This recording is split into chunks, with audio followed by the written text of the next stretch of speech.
Apa bener kalau mau nikah nih kita nggak ada walinya nih? Itu bisa diganti nggak sama kangen band atau mungkin ST12? Orang nabung di celengan babi, duitnya jadi haram. Nah ini penting nih, ini penting. Oh, di sini keren nggak ya? Kalau menang, tapi backgroundnya kurang pas. Pas nggak kalau di sini? Backgroundnya itu kurang kayaknya. Kurang mas. Ini kan di sini ya.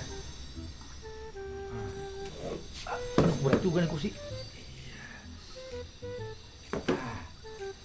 Ini kali ya. Ini Kurang. kurang banyak atau kurang apa? View-nya kurang bagus ya. Oh kan berarti kalau host tuh harusnya di sini. Nah. Oke nih kalau gini ya. Oke di sini. Aduh, kan badan gue jadi pegel-pegel nih kan. Ngurus sendiri semuanya nih. Ini kru-kru pada gimana nih, makin bantuin gua kek. Ngangkat sendiri gua, jadi pada pegel di badan gua nih. Jadi guys, rencananya hari ini gua ngeset ini untuk ngundang Habib Jafar. Gua mau ngeprank dia hari ini. Kemarin kan kita ngobrolnya di sana. Sekarang kita ngobrolnya backgroundnya kolam ikan. Kolam renang. Aduh, pegel-pegel banget kan badan gua jadinya. Mas, kalau udah capable pakai ini aja mas, biar pegelnya hilang. Oh iya nih dia nih. Hotin Cream. Ini nih krim yang dipakai sama Agnes Mo. Wow. Kita lihat nih. Wih, lihat isinya banyak, nggak habis-habis tuh. Ini favorit gue nih.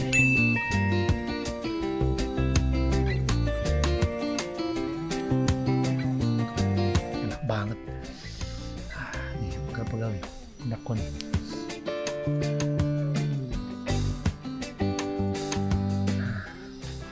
Sebelah sini. Aduh enak. Langsung nih habis pakai Hotin Cream, badan gue langsung enakan. Panasnya langsung meresap ke badan dan gak lengket. Hotin Cream juga gak berbekas di tangan, gak meninggalkan bekas putih di kulit. Nah tuh lihat tuh. Ataupun di baju, kalau kita misalnya kena baju gitu ya, atau di spray. Kalau misalnya kita habis pakai Hotin Cream terus mau langsung istirahat. Kalau gitu harus stok yang baik dong mas. Yoi, pastinya dong. Harus stok yang banyak. Harganya cuma 25 ribuan. Terus isinya nggak habis-habis. Hotin Cream gitu loh. Habib udah datang tuh. Beb, masuk Beb.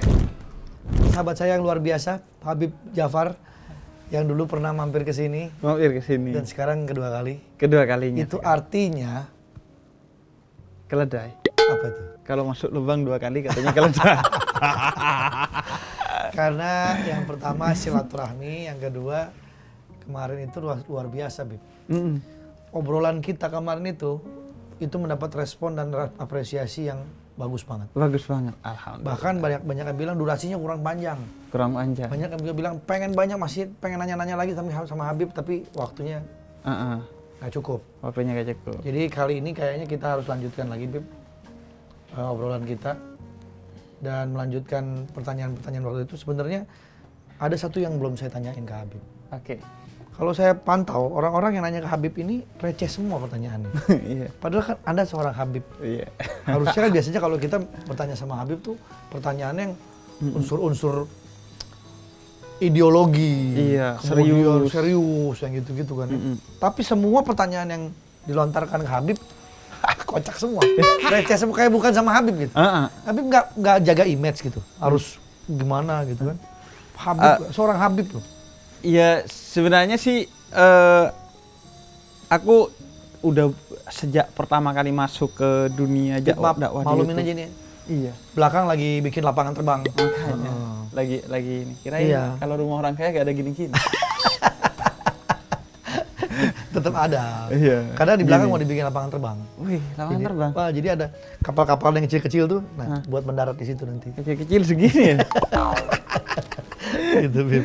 Jadi dulu gue udah bilang bahwa saya ini jadi badut pun mau, asal demi suksesnya dakwah yang saya jalani. Jadi ya apapun bagi suksesnya dakwah ya gak ada masalah gitu. Tapi nggak ada yang protes, Bib. Maksud saya teman-teman dari lingkungan yang maaf nih soal agama Habib, sama Habib gitu. Enggak, malah mereka mengapresiasi. Karena posisi saya itu seperti penyambung lidah mereka.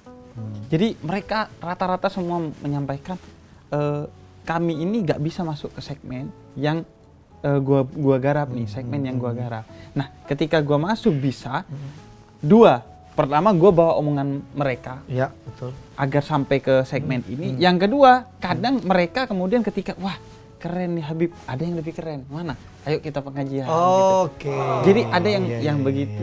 Ditambah juga memang pertanyaan-pertanyaan itu memang kelihatan receh bagi kita yang lumayan ngerti agama.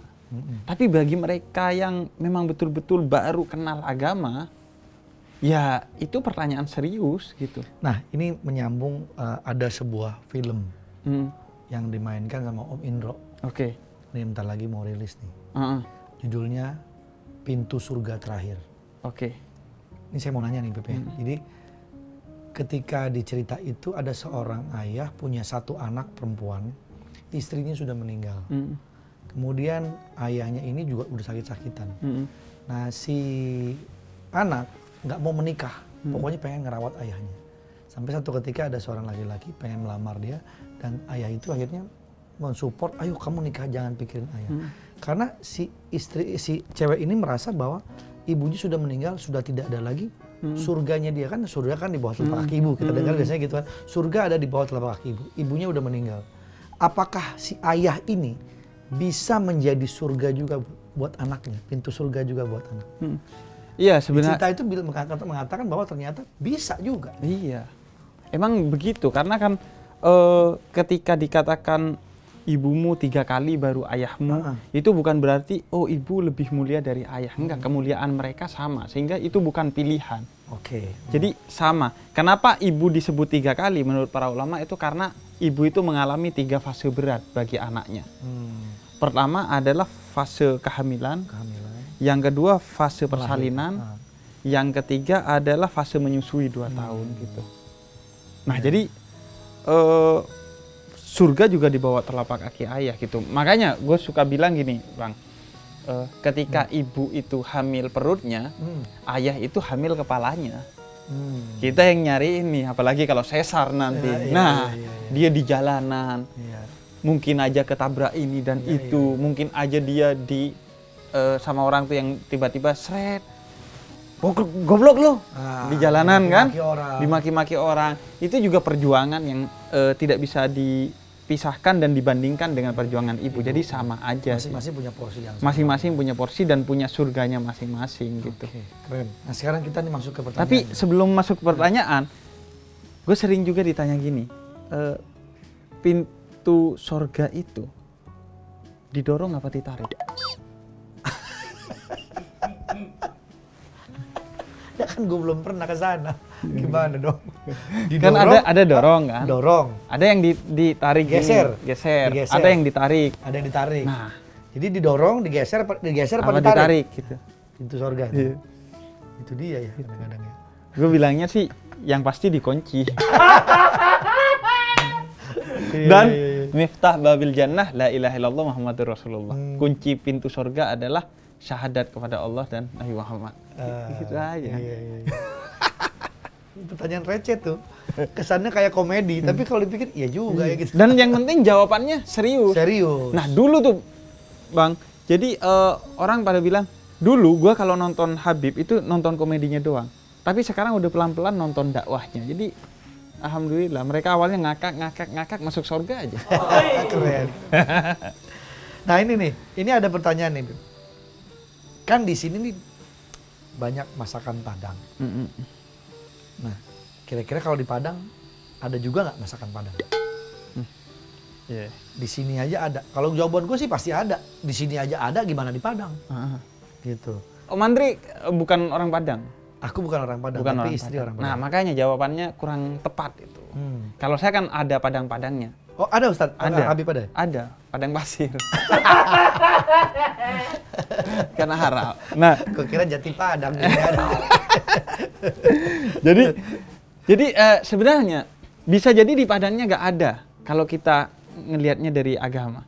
Karena gini, kata Muhammad Abduh nih, seorang pembaharu Islam. Saya melihat Muslim di Mesir, tapi saya tidak melihat Islam di sana.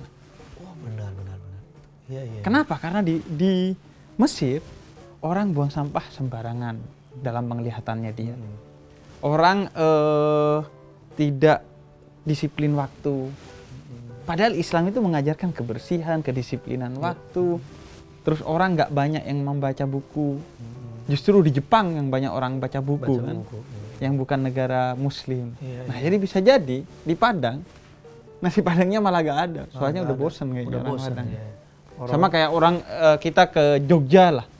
Masa masih makan gudeg? Enggak, pasti makannya gudeg kan. Enggak kira makan masih nyari warteg di Jogja gitu. Iya, pasti nyarinya gudeg. Nah, makanya orang Jogja ini, wah gue jangan makan gudeg udah. Iya. Gua harus bikin warteg. Bikin warteg karena orang Jakarta. Enggak, dia udah gua gak makan gudeg nih. Justru gua nyari yang nggak ada di Jogja. Nggak ada di Jogja. Keren. Lumayan lah tipis-tipis. Tipis-tipis aja. Beb, kalau sabun masuk ke WC, yang bersih tuh WC-nya apa sabunnya yang kotor? Ini pertanyaan dari tadi tuh yang gue kumpul-kumpulin itu. Orang-orang tersesat. Kayak gini ditanyain ke Habib, gue aneh bu. Ini orang-orang tersesat, yang diginian ditanyanya ke Habib kan. Di mana ilmu agamanya coba? Nah, iya. Jadi kalau gue sih mikirnya sabunnya Yang kotor. yang jadi bisa jadi bersih. Objeknya sabunnya. Objeknya bisa jadi sabunnya jadi kotor atau WC-nya jadi bersih. Tergantung nih, siapa yang lebih bisa mewarnai. Sama kayak kalau kita baik, masuk ke tongkrongan buruk. Kita yang jadi ikutan buruk, Kotor atau tongkrongan yang jadi baik. Nah, kalau dia seorang yang Islami, seharusnya dia ngubah tongkrongan itu menjadi baik. Tapi kalau dia cuman agamanya doang Islam, tapi gak bertingkah laku Islami, dia yang keikut jadi badung di tongkrongan itu. Jadi istilahnya si sabunnya. Nah, ini. sabunnya ada logo halalnya apa enggak? Kalau dia ada logo halalnya, WC-nya yang ikutan bersih. Iya. Ini seru baru ini. Tapi emang gitu tuh penting. Jadi gue bilangnya, kamu berkumpul dengan siapa saja boleh, termasuk dengan orang-orang yang tidak baik. Yang penting kamu berdaulat dengan dirimu. Artinya kamu yang mewarnai mereka, bukan kamu yang diwarnai mereka. Makanya bulan Maulid, ini kan lagi bulan Maulid, Bang Andre. Gue ke Jogja kemarin, diundang untuk ngisi maulidan di kafe. Nah itu di kafe kan, maulidan, ada orang celana pendek, ada orang ngerokok, ada cewek gak pakai kerudung.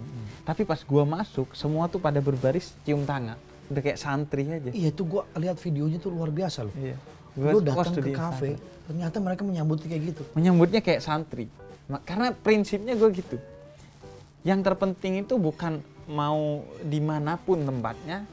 Yang terpenting adalah kita membawa kebaikan di sana. Jadi kalau nggak bisa ngajak mereka ke masjid, ya udah masjidnya yang dibawa ke kafe gitu. Ibarat kata kebaikannya yang dibawa ke kafe. Tapi yang di kafe-kafe itu mau akhirnya. Loh iya, mereka ngundang.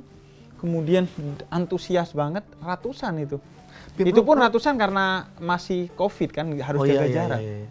Beb, lu pernah nggak datang ke tempat yang tanda kutip bahwa itu bukan tempat yang seharusnya lu datengin gitu? Pernah. Tapi lu di situ memberikan dakwah, Pernah gua dakwah di kafe yang sebagian orang gue lihat kayak husuk banget dengerin, ternyata karena dia mabok. Iya. Dan akhirnya gue ya udah ngobrol tuh, paling cuma 10 menit. Pas gue karena ada show stand up di sana, gue diminta juga hadir di sana. Nah, akhirnya ketika gue ke toilet selesai ceramah, itu pas balik, itu 7 orang ada udah ngantri, pengen nanya-nanya. Jadi dan sebagian orang itu excited banget gitu. Iya. Sampai minta nomor HP gitu. Kenapa kata gue mau ngisiin pulsa? Enggak, nanya doang. Mau diapain diblokir. Jadi gue bayangin kan ketika Nabi turun juga semuanya orang kan jahiliyah, Bang. Pada waktu itu ya. Kalau Nabi menjadi orang yang introvert dengan kebenarannya, ya gak akan menularkan kebenaran itu kepada orang lain. Iya, betul. Tapi makanya dalam posisi orang seperti gua, kerendahan hati itu menjadi penting. Jangan tersinggung sama orang yang wah gua gak mau sih ngomongin agama, ya coba lagi, coba lagi gitu. Jadi selalu orientasinya ke diri sendiri. Jadi kalau orang nggak nerima, salahin diri kita. Oh berarti kita kurang nih caranya, kurang kreatif, kurang baik, kurang ini. Pokoknya kita terus yang berusaha. Kita terus yang harus dikoreksi ya. Dan itu bukan soal ke orang lain, karena itu pertanggungjawaban kita ke Tuhan. Karena kita diutus ya untuk itu kan sama Tuhan. Diciptakan salah satunya ya untuk memberikan kebaikan. Makanya sebaik-baiknya manusia, kata Nabi, yang memberikan manfaat kebaikan kepada orang lain. Iya, gitu. iya, iya. Bib, ini satu pertanyaan lagi yang nyeleneh banget ya. Apa benar kalau mau nikah nih kita nggak ada walinya nih? Itu bisa diganti nggak sama kangen band? Kan nggak ada wali, ya atau diganti kangen band atau mungkin ST12 gitu. Iya. Atau Stinky.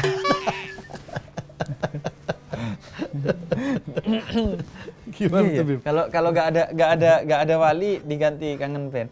Nah itu biasanya dijawabnya gini, Bang.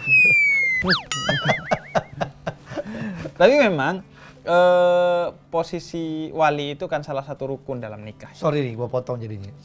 Ada salah satu teman saya, dia mau menikah. Ayahnya masih hidup, tapi hubungannya sudah retak, sehingga tidak mendapatkan persetujuan dari si ayah. Si anak ini karena sudah waktunya dan mau menikah, dia akhirnya nggak izin sama ayahnya, karena dia takut kalau dia izin, ayahnya pasti tidak akan memperbolehkan dan tidak akan menyetujui, bahkan juga tidak akan ditandatangani suratnya. Itu boleh nggak tetap dinikahkan? Kalau dalam Selama ayahnya masih hidup, katanya gitu. Kalau ayahnya masih hidup harusnya. Kalau dalam madhab Syafi'i yang kita anut di Indonesia, itu salah satu rukun nikah itu adalah wali. Selain saksi, si mempelainya dan akad nikahnya. Jadi kalau dia tidak memberikan perwaliannya, ya nggak boleh. Tapi orang tua sudah seharusnya memberikan perwaliannya ketika yang dipilih anaknya itu orang yang baik-baik. Walaupun bukan selera si orang tuanya.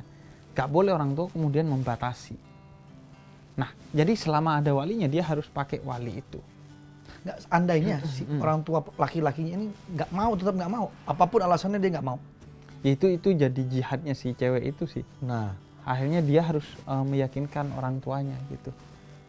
Kecuali kalau orang tetap istrinya cewek ini tetap menikah, walaupun ayahnya nggak menyetujui karena mungkin hubungannya udah nggak bagus. karena itu rukun pernikahan ya nggak boleh. Walaupun ada wali. Iya, walinya kan masih ada sih orang tua. Baru kecuali orang tuanya ini mewakilkan, itu boleh. Memberikan surat memberikan perwakilan. Atau sudah wafat.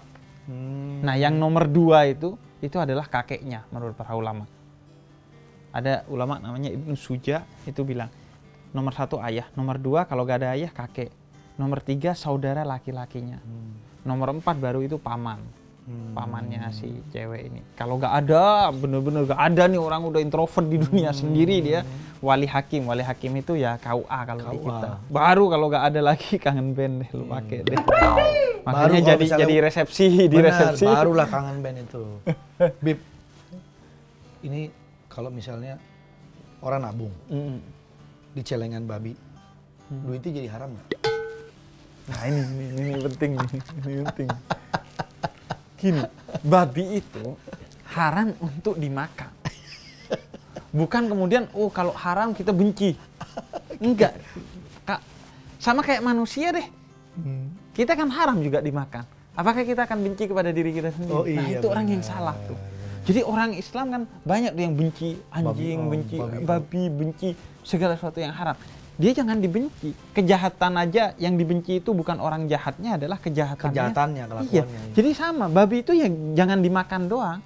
Bahkan memelihara anjing di sebagian madhab itu diperbolehkan. Apalagi kalau untuk tujuan penjagaan. Jadi gak ada masalah. Iya. Nabung di celengan babi. Ya, benar. Yang penting duitnya halal gitu. Sama aja nabung di celengan masjid. Tapi duitnya haram. Sama aja. Iya, betul. Keren jawabannya. Gua seneng banget. Bib, ini ada teman saya, Bib. Dia juga mau nanya-nanya sama Habib. Saya panggil dulu ya. Bro, sini bro.